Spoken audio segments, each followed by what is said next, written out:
Well, how does it feel to be here at the premiere? It feels great. This has been like a whirlwind, We came from Tribeca, New York. Now we're here. It's nice to see some faces that I didn't get to see in New York. Yeah. How did you get involved with the project? I got involved when I read the script and I realized I was reading something that was an absolute gem. The writing was insane. I think Bruce Miller is a genius. And I know that I probably wasn't the go-to person for this role. Serena Joy is written as older, arthritic. She has a cane in the book.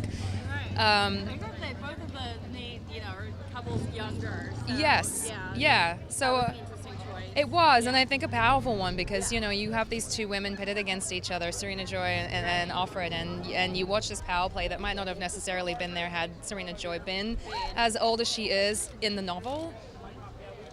Yeah.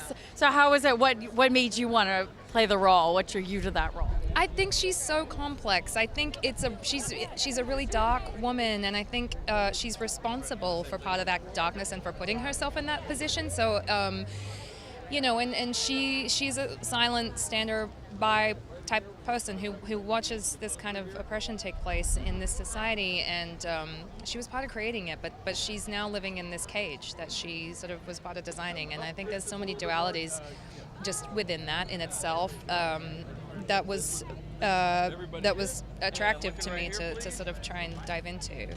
Yeah. And what do you think viewers are going to take away, especially people who are readers of the book and they're big fans of the original material? I know that it's gone through some changes, and in general it's fairly dark dystopian, but it seems like some reviews are saying you're left with a sense of hope at the end. What do you think the message will be?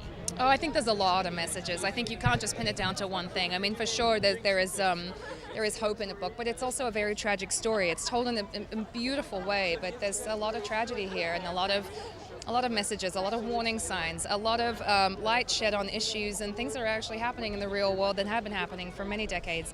But at the end of the day, it is a story of survival also. I think for everybody involved, every character has some kind of survival story in this, and I think there's a message of people, women especially, banding together, even though the walls are very thick and rigid here, and there's no way to communicate and connect with people anymore.